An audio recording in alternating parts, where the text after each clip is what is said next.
आइल के दोनों तरफ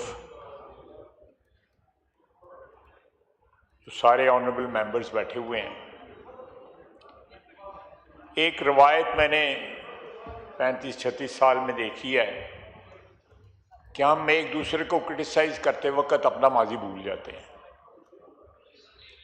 ये दोनों साइड्स पे जब ये बात जो है अप्लाई करती है और ऐसे ऐसे इल्ज़ामात एक दूसरे पे लगाते हैं जो हम पे खुद भी सादिक आते हैं।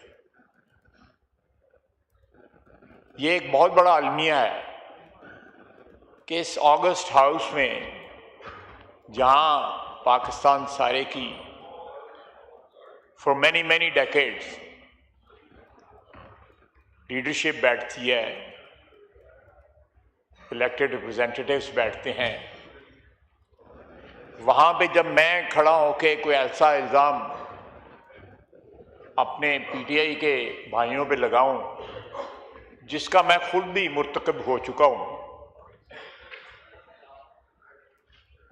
तो क्या पैगाम जाएगा आम आदमी को, the man in the street, कि हम कितने ऑनेस्ट हैं। इसलिए डिबेट में के लेवल पे एक दूसरे पे इल्जाम जरूर लगाएं। मसलन मैं आपको एक एग्जांपल देता हूं। मुझे असद कैफ साहब का बड़ा एहतराम है।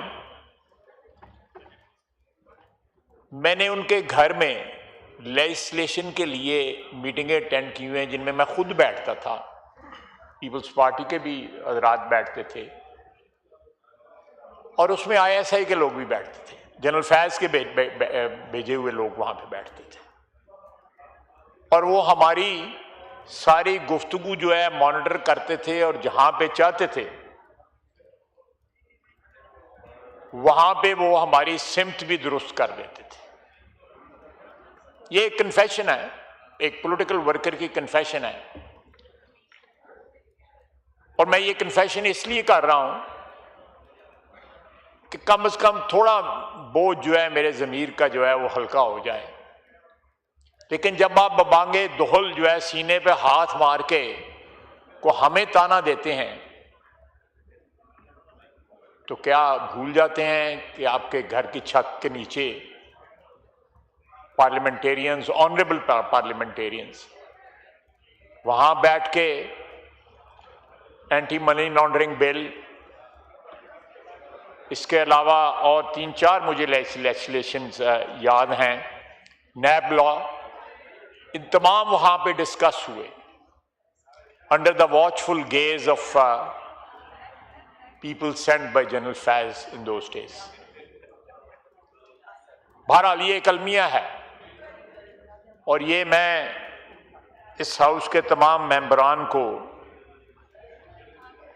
एक फूड फॉर थॉट देना चाहता हूं कि सियासत में जो है ठीक है नहायत ग्रे एरियाज होते हैं, लेकिन बाज़ औक़ात जो है उन ग्रे एरियाज को जो है स्क्वीज भी किया जा सकता है, उनको लिमिट भी किया जा सकता है, श्रिंक भी किया जा सकता है, लेकिन हम उनको एक्सपेंड करते हैं और मुनाफ़क़त की नई जो है मंजिलें तय करते हैं, नई बुलंदियां जो है उनके ऊपर पहुंचते हैं।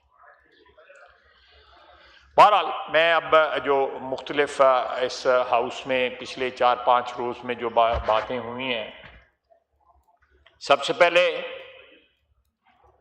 जो पाकिस्तान ने एक डिप्लोमेटिक विक्ट्री जो है उसमें पाकिस्तान ने अपना रोल प्ले किया है, बल्कि उसको विक्ट्री स्टैंड तक पहुंचाने में जिस तरह अपना रोल अदा किया है, मेरा ख्याल है 78 साल में इससे ज़्यादा फखरिया लम्हा अगर आया था तो हमारी जो भारत के ख़िलाफ़ जंग थी उसमें हमारी जीत और हमारी फतह अल्लाह के फजल थे वो थी। 1 साल के अंदर 2 मरहले ऐसे तय हुए जिन्होंने पाकिस्तान की अज़मत को, वतन अजीज़ की अज़मत को, इज़्ज़त आबरू को जो है सारी दुनिया में रिकग्नाइज कराया। मैं इसके लिए अपनी अफवाज की लीडरशिप का, फील्ड मार्शल का, प्राइम मिनिस्टर का और जो सारी टीम जो है उनके साथ जो काम कर रही थी, मेरा ख्याल है सारी कौम को उनका शुक्रगुजार होना चाहिए कि उन्होंने स्टीयर किया नहायत दानिशमंदी के साथ जो है एक ऐसे मसले को जो बज़ाहिर जो है नामुमकिन लगता था, नामुमकिन को मुमकिनात बनाया।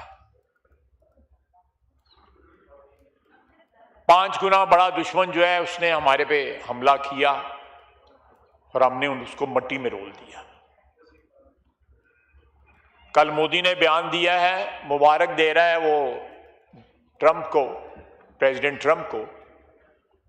उसको इतना दिल गुर्दा नहीं है उसमें कि उसमें पाकिस्तान का नाम जो है वो शामिल करे, जिसकी छप्पर छांव के नीचे ये सारा कुछ हो रहा है अल्लाह के फजल करम से। ये लम्हात जो है कौमों की तारीख में बड़ी बड़ी मुद्दत के बाद आते हैं, सदियों के बाद आते हैं, और वो तारीख के सुनहरे हरूफ बन जाते हैं। हमें फख्र करना चाहिए, सबको फख्र करना चाहिए। ये फख्र जो है हमारा कॉमन है।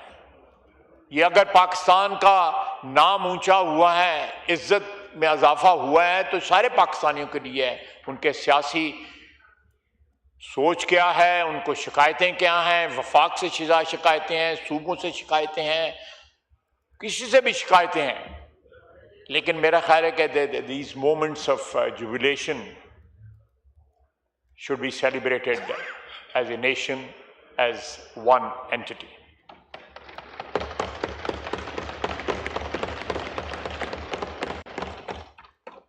जनाब वाला, उसके बाद मेरे बहुत से कोलीग्स ने बलूचिस्तान की जो है very rightly, very justifiably situation discuss की है।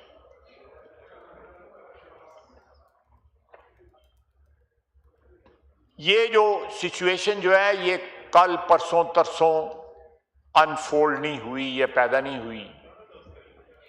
इसमें बहुत से लोगों की कंट्रीब्यूशन है। मैं किसी का नाम नहीं लूंगा, बात पार्टीजन हो जाएगी, लेकिन ये सबकी रिस्पॉन्सिबिलिटी है। अगर बलूचिस्तान में आज रास्ते महफूज नहीं है और दहशतगर्द जो हैं वो हाईवेज और सड़कों को जो है उन्होंने अनसेफ बनाया हुआ है ट्रैवल के लिए, और दहशतगर्दी के वहां पे वाकयात होते हैं, तो मैं समझता हूं कि ये एक कलेक्टिव रिस्पॉन्सिबिलिटी फिर इसी हाउस की है, इसी ऐवान की है। मैं अपने उस तरफ फाइल के उस तरफ के भाइयों को एक्यूज करूं कि आपके दौर में क्या हुआ था, या वो हमें एक्यूज करें, लेकिन it goes back to 50s,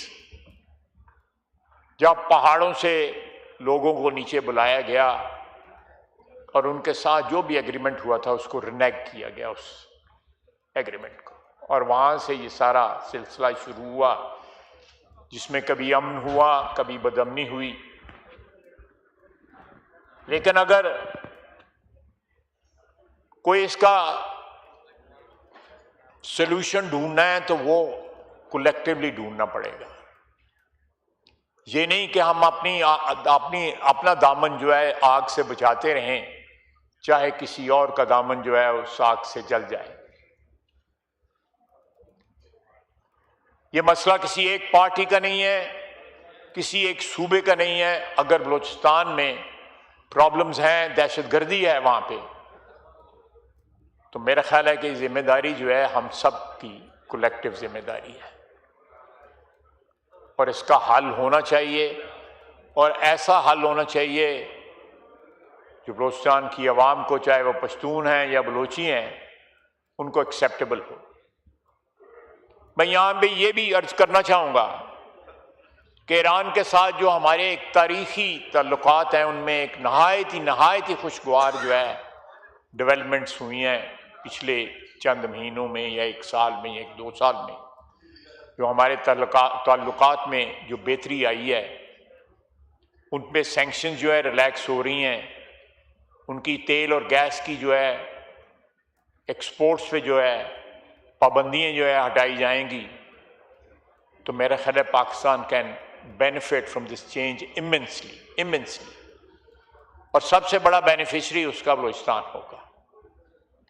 तो let's see how can we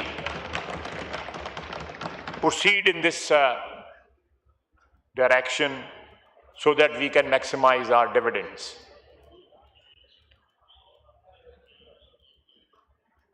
जनाब वाला, अफगानिस्तान का मसला बहुत से लोगों ने शिकायत की कि जी हमें उनसे नेगोशिएट करना चाहिए अफगानियों के साथ, और शायद हमारी जो अप्रोच है वो इम्पर्सनल है और हम उनसे डायरेक्टली अप्रोच नहीं कर रहे।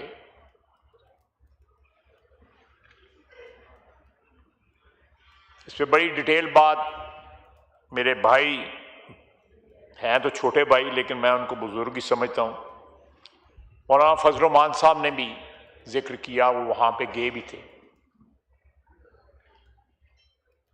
और ये अफगानिस्तान का मसला जो है डायरेक्टली पाकिस्तान में दहशतगर्दी, चाहे वो बलूचिस्तान में हो रही है या केपी में हो रही है, दोनों का मसला जो है वो अफगानिस्तान से मंबा जो है, ओरिजिन जो है उस दहशतगर्दी का, वो अफगानिस्तान में। ये शिकायत कि हमने उनसे राब्ता नहीं किया,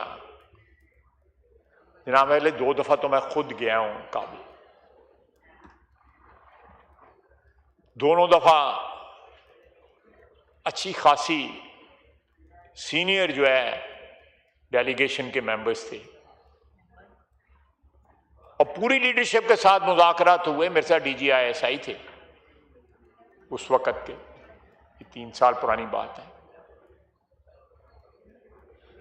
वो हर बात मानते थे, लेकिन इस बात पे इसरार करते थे कि हम इन राइटिंग आपको कुछ नहीं दे सकते। हमसे 10 अरब रुपया उन्होंने मांगा, हम देने को तैयार थे, लेकिन साथ जमानत चाहते थे कि ये लोग अगर कहीं पे सेटल भी किए जाते हैं दूर दराज के इलाके में, अफगानिस्तान में, ये वापस दोबारा 10 अरब रुपया खा पी के जो है अब दोबारा हमारी सरहद के करीब ना आके बैठ जाए। उसके बाद मैं काबुल के अलावा तुर्की और कतर में भी उनको मिला। पूरी रात, पूरा दिन जो है नेगोशिएशंस होती रही। उसमें शामिल थे तुर्की की delegation, very high power delegation, Qatar के हाई पावर्ड जो वहां पे डिग्निटरीज हैं वो उसमें शामिल थे, लेकिन उन नतीजा खेज ना साबित हुई। मिनिस्टर ऑफ डिफेंस जो हैं मुल्ला उमर के जो फर्जंद हैं वो उस डेलीगेशन को लीड कर रहे थे, वो नतीजा खेज साबित ना हुई। वो हम हर चीज जो है उनकी तसल्ली के मुताबिक करने को तैयार हैं, लेकिन उसके इव्ज में हम एक गारंटी चाहते हैं, जमानत चाहते हैं कि हम जो करेंगे उसके बाद जो है ये उनकी सरजमीन जो है हमारे खिलाफ इस्तेमाल नहीं होगी। हमें सिर्फ ये चाहिए। जनाब चेयरमैन, हमने 40-50 साल उनकी मेहमानदारी की है। हमारी सरजमीन दुनिया में तमाम जगह अमन हो चुका है। अब तो अल्लाह के फजल से, हमारी कोशिशों से, हमारे भाइयों की कोशिशों से गल्फ में भी अमन हो रहा है, लेकिन हमारी सरजमीन में आज भी अमन नहीं है। 4317 हमारे जवान शहीद हुए हैं इस दहशतगर्दी की जंग में 2022 से लेके आज तक। 4000 जिसमें हमारे फौजी भी हैं, LEAs भी हैं और सिविलियंस भी हैं। बहुत बड़ी कुर्बानी है। और ये कुर्बानी ये किन के हाथों शहीद हो रहे हैं? वो लोग जो 45 साल हमारे मेहमान रहे। जनाब चेयरमैन, उन्होंने नमक खाया मेरी मिट्टी का और आपकी मिट्टी का और हम सबकी मिट्टी का।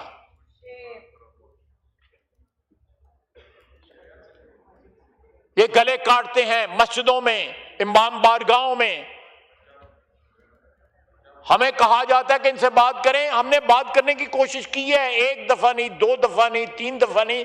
मैं गया, फॉरेन मिनिस्टर गए, हाई लेवल इंटेलिजेंस ऑफिसर्स गए, हमारी फौज की क़यादत गई, लेकिन किसी बात की जमानत नहीं है। कोई जमानत तो दे इनकी। मैं नहीं ये कहता कि ये सारा, इसमें हमारी पॉलिसी जो थी 80 की, और उसके बाद जो है इस सेंचुरी के जो पहला दहाई थी या दूसरी दहाई थी, जिसमें हमने अमेरिका की प्रॉक्सी बन के सोचा कि हमें कुछ बहुत जरा हमारी लॉटरी निकल आएगी, हम अमेरिका की प्रॉक्सी बने हुए 80 की दहाई में। Pakistan became a battleground. And who won that war? जो लोग यहां पे आए थे, हमें इस्तेमाल किया गया, उसके बाद वो सारे खैर खैरियत से अपने घरों के चले गए। मलबा यहां छोड़ गए, असला यहां छोड़ गए, उसके तमाम तर जो मनफी असरात थे, वो उसका पता नहीं कब तक हम उसको भुगतते रहेंगे। तो इसलिए गुफ्तो शनीद जो है, अगर कोई भी जो मेरे साथी जिन्होंने यहां पे निशानदेही की है, अगर वो भी जमानत ले लें, वो भी जिरगा बना के वहां पे चले जाएं, तो हम तैयार हैं, लेकिन बगैर नतीजे के ना आए फिर। या अगर नतीजा लेके आए तो उसकी जमानत भी लेके आए, क्योंकि हम तो सारा कुछ कर चुके हैं और नाकाम हुए हैं उनसे जमानत लेने की, या उनसे कोई वादा लेने की, या उनसे कोई श्योरिटी लेने की। ये पॉइंट स्कोरिंग के लिए ये मसला ना इस्तेमाल करें। ये दो नस्लें ऑलरेडी इसके नताइज भुगत रही हैं, और खुदा न खास्ता इम्कानात मौजूद हैं कि आइंदा आने वाली नस्लें भी इसके नताइज भुगतेंगी। जो हमने 70 में फैसले किए, 80 में फैसले किए, जनरल मुशर्रफ के वक्त फैसले किए, ये उसका डिविडेंड है। ये 4317 पिछले 3.5 साल में जो शहीद हुए हैं, मैं किसके हाथ पे अपना लहू तलाश करूं? तमाम शहर ने पहन रखे हैं दस्ताने, ये किसके हाथ पे अपना लहू तलाश करें ये लोग जो हैं? मैंने परसों 21 जनाजे भुगताए हैं, 21 जनाजे। प्राइम मिनिस्टर, फील्ड मार्शल, सारी सिविलियन और मिलिट्री क़यादत वहां पे मौजूद थी, जिसमें 2 मसीही थे। छोटे छोटे बच्चे जो हैं यतीम हो रहे हैं, 4-4 दिन की शादी होती है और उनको रिकॉल कर लिया जाता है कि जी आओ जी, अफगानिस्तान के बॉर्डर के ऊपर पाके आपकी पोस्टिंग है। हमारे पास ये तमाम हमारे MNA इस बात की गवाही देंगे। हमारे पास रोजाना बंदे आते हैं और साड़ी ट्रांसफर करा दो जी, हमने बलोचिस्तान नहीं जाना। वो पंजाब में जो है को ले जाने को तैयार नहीं होता कि मुल्तान नहीं जाना। मेरे सियालकोट के लोग हैं, उनका ख्याल है कि अपने घर में ही बैठ के वो ड्यूटी कर लें। ये जो सियाचिन पे खड़े हैं, या ये जो अफगान सरहद पे खड़े हैं, बलोचिस्तान में भी और KP में भी,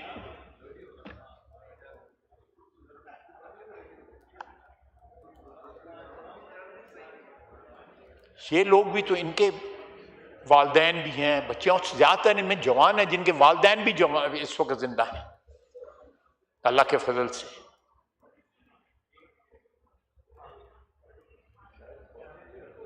ये कुर्बानियां जो हैं ये जरूर रंग लाएंगी, रायगानी जाएंगी।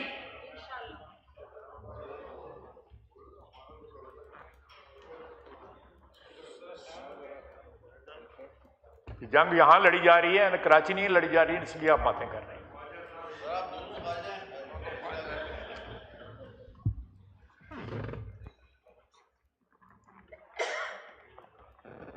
जनाब चेयरमैन, ये इनसेंसिटिविटी जो है,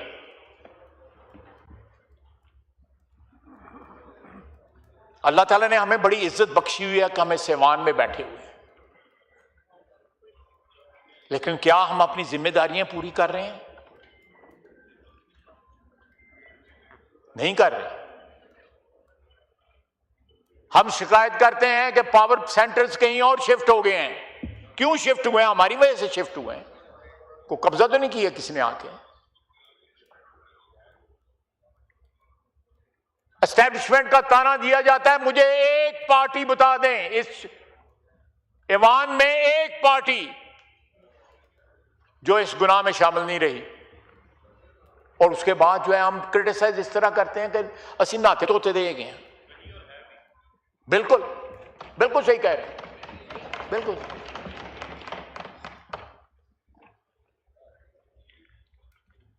मुझे ताना दिया जाता है। तो लेट्स फेस द रियलिटी। ये किसी सियासी जमात के तो शहीद तो नहीं है, ये फौज के शहीद है, जिसको हम एस्टैब्लिशमेंट कहते हैं। ये 4316 शहीद 3.5 साल के अंदर जो है, उन्होंने अपनी वफा की दास्तान जो है अपने खून के साथ रकम की है।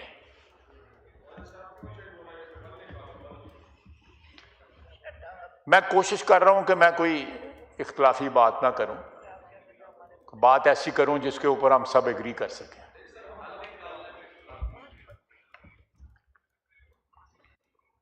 अदरवाइज मैं खासा माहिर हूं इख्तिलाफी बातें करने में।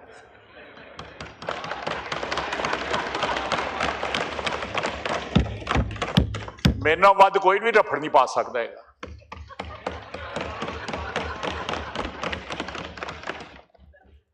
जनाब स्पीकर, मैं आता हूं आजाद जम्मू कश्मीर की तरफ।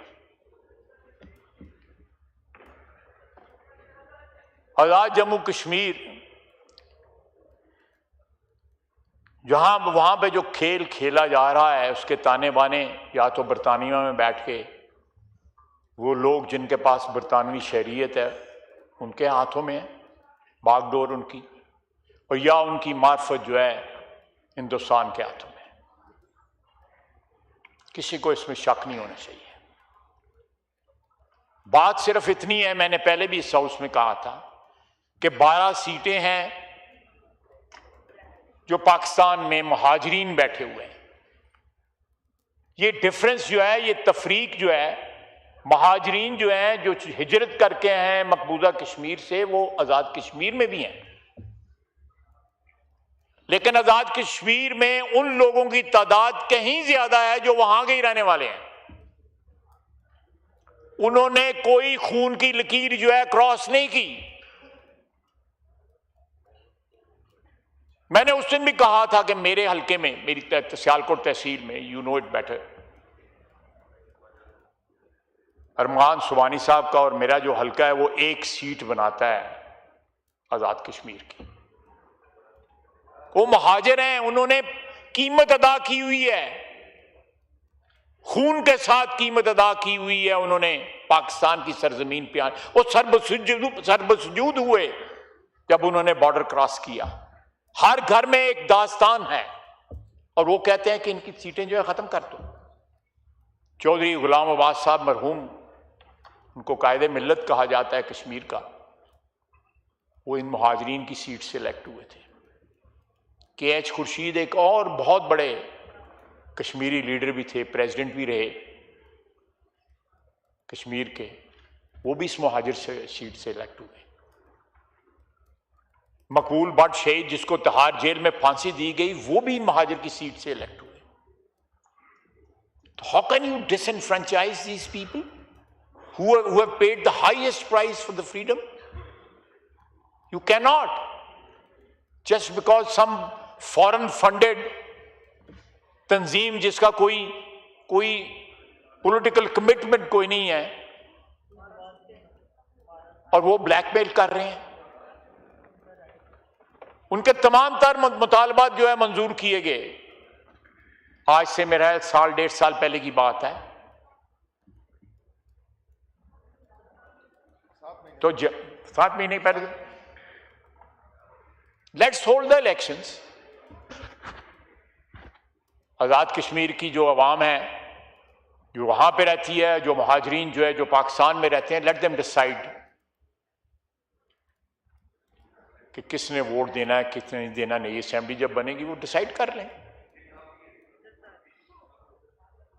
ये कोई मॉब को जो है इख्तियार नहीं दिया जा सकता। ये जलसे जुलूसों को इख्तियार नहीं दिया जा सकता, एक कानूनी आईनी इदारे को ये जरूर इख्तियार दिया जा सकता है।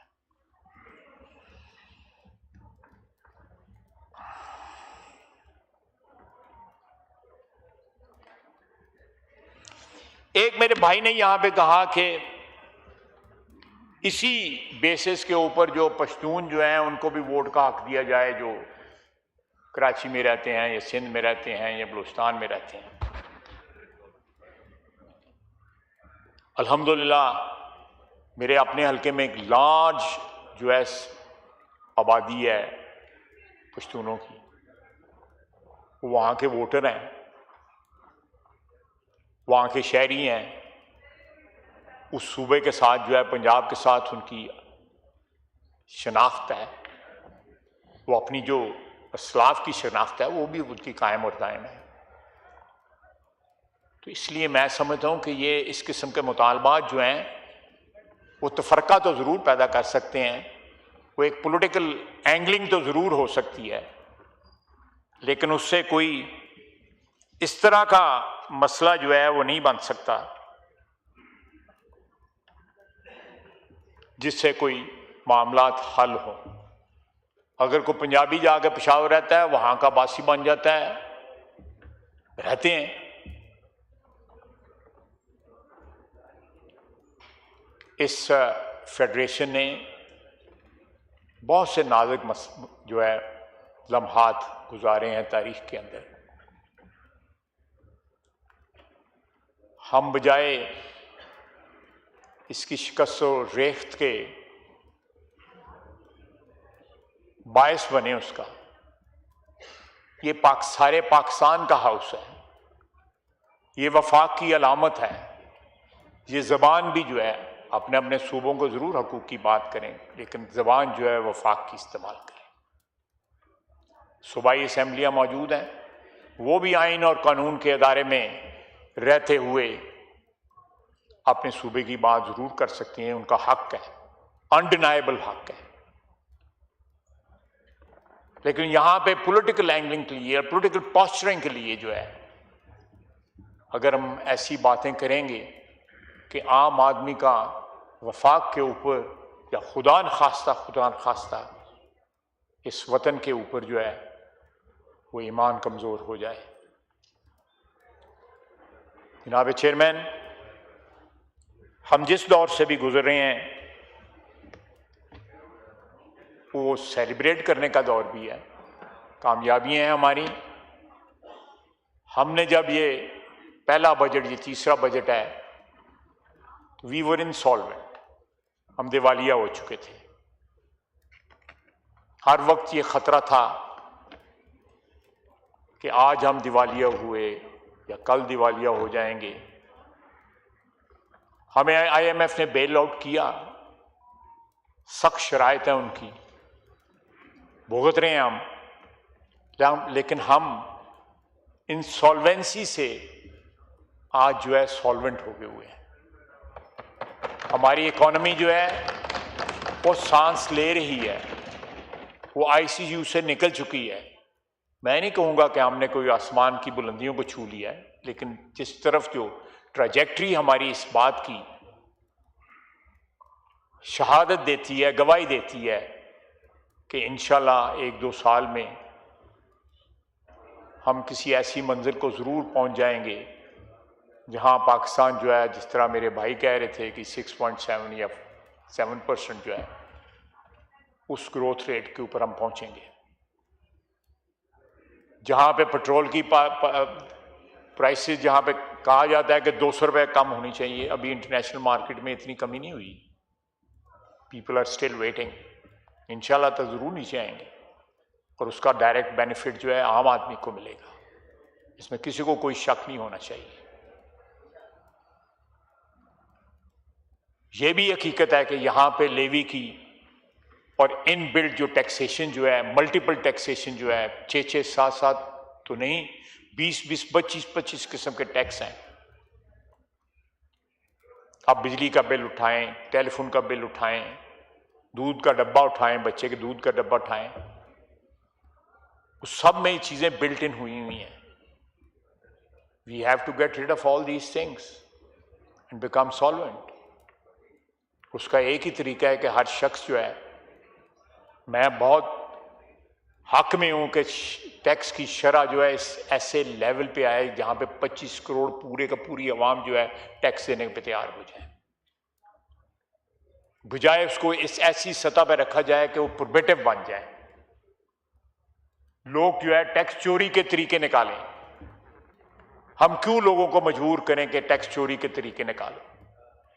हम टैक्स को एक ऐसे लेवल पे ले गए हैं जहां पे एक इंक्लूसिव जो है फिजा जो है क्रिएट हो, जहां पे लोग टैक्स दें और टैक्स फख्र के साथ दें कि I am contributing towards the national economy. मैं अपना फर्ज अदा कर रहा हूं, जो कौम का या मुल्क का मुझ पे हक है, मैं वो हक अदा कर रहा हूं।